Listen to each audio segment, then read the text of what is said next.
So it's about ready to go into retrograde. And that's about our communications.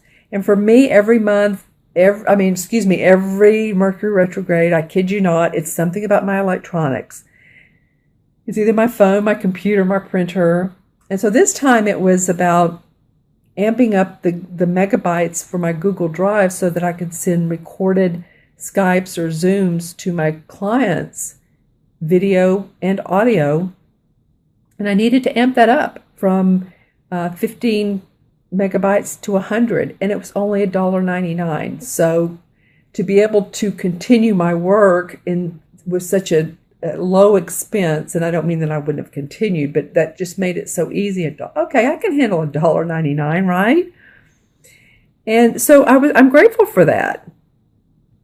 And so those are just, some of the things, the little things in life that seem little, but really they make a huge difference. The park, to me, that's just like, oh my gosh, I'm so excited to go every evening, or as many evenings as I can, walk and talk to people. And I'm grateful that I can continue with my megabytes.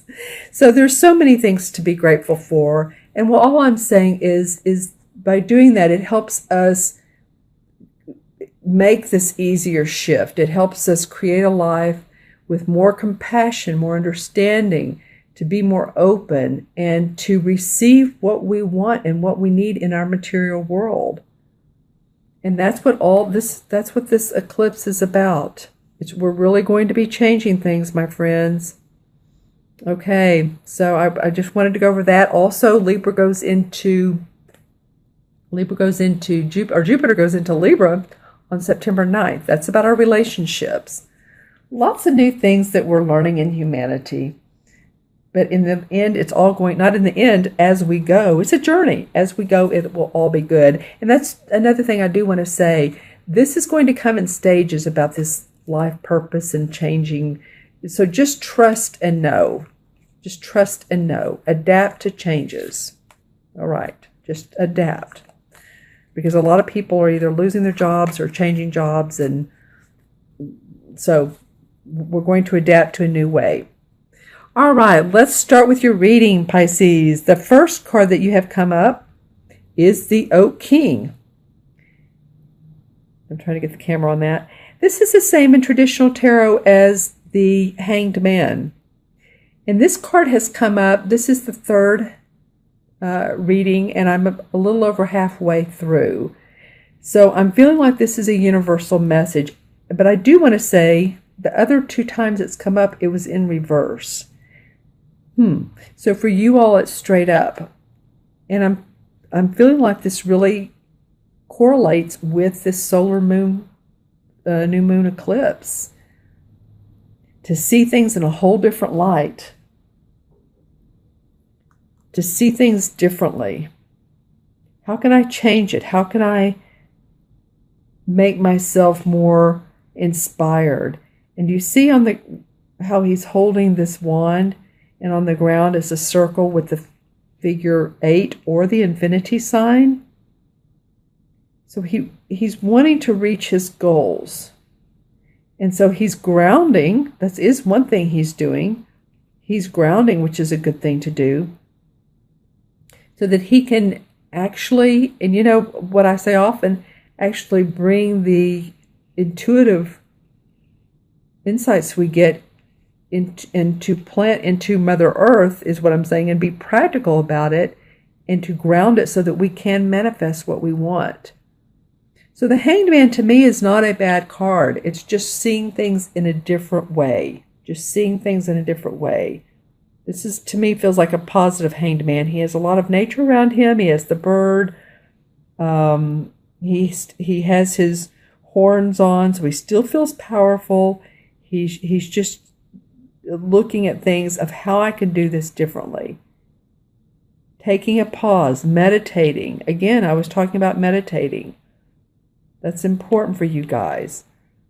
The next card that comes up, I love this for you, is the Ten of Pentacles. And this is a pretty amazing card. This is about your property, your money, your finances. The Ten of Pentacles always means to me feeling great, because it's the 10. It's the finality of all the Pentacle cards.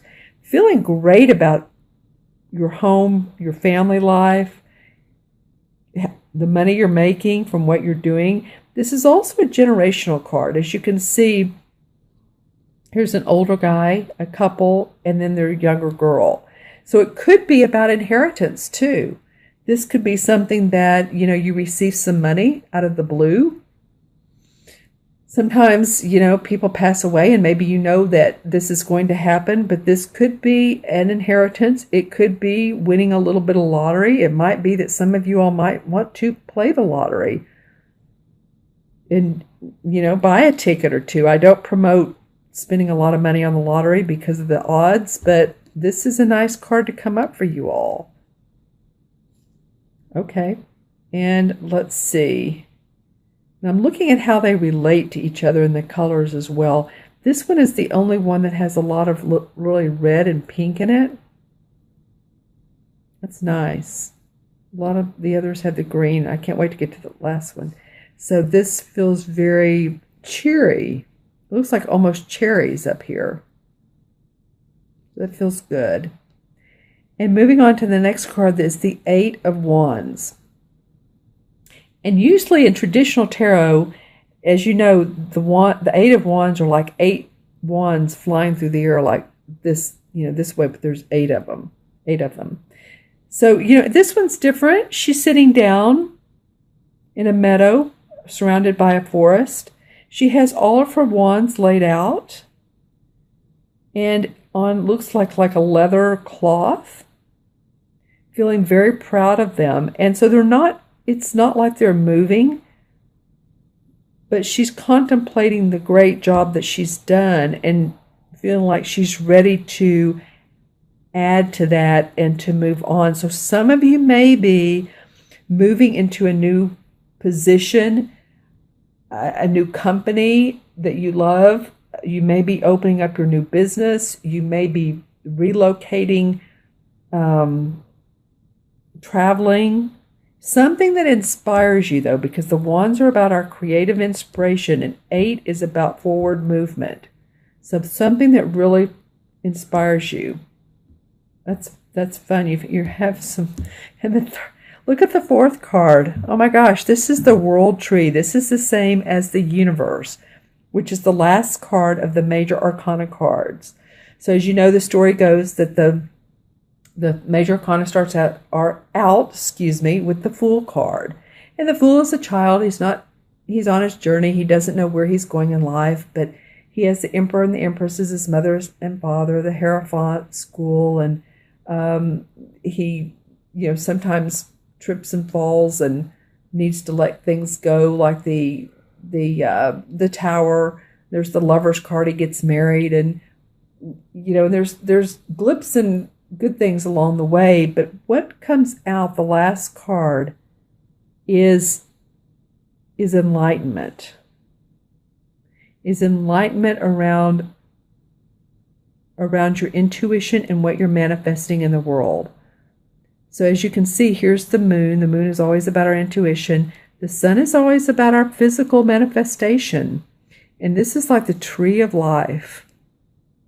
And you're combining the two together. You're bridging the spiritual and the material together. This is an awesome card, Pisces, to come up for the 4th card. You really had some good ones. This is about taking a meditation or pause, but wow. And I feel like, a lot of you really do understand this and you get this. And I'm looking at how this card sort of goes into the tree. So as she moves forward, you're moving into abundance and light, some of you. This, of course, is for Sun, Moon, and Rising Pisces. Take a look at your moon your moon and rising sign if this doesn't make sense, but it will to some of you.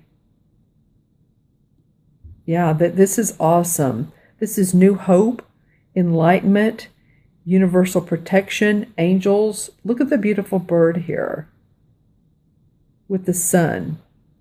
I love that. He's like a gorgeous bird who's opening up his wings to more creativity, more tree of life. And then the serpent here is really the serpent of life. He's wrapping himself around the tree. So I'm really enjoying this for you guys. And I want to draw a clarifying card to see how and why this is coming up for you, or just a little bit more. Okay, so the Seven of Rods came up. It might be that you've had to defend some of your ideas or your work. But because you've done that, there's new hope, and you're excited about that. You've had to be strong. The Strength card comes up. You've had to really embrace your feminine side. Look, there's the 8 again. That's right here. That's interesting. This is about infinity. This is for you guys. Knowing your strength and in your infinity. And the number 8 means bridging the spiritual and the material together. And that's what this card is about.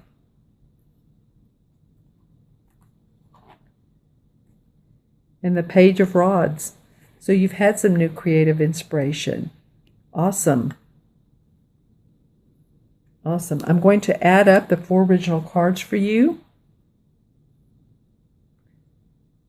Trying to get this straight.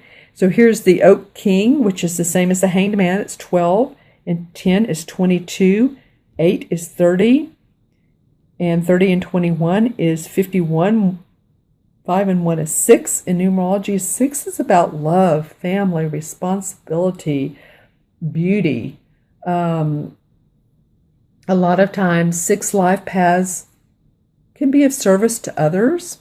They also love the beauty of their surroundings and their home, and decorative components and accessories, and bringing things into the home that just helps it makes it feel more luxurious and comfortable. It's also about taking care of yourself. I would like to see, since a lot of six means giving to other people, so make sure that you give to yourself as much. Go to the spa or get a massage or have your nails done, or if you're a guy, that means taking time out for yourself. Canoe trip, I don't know why that just came up, but anything that just feels like it's good, it's relaxing and refreshing.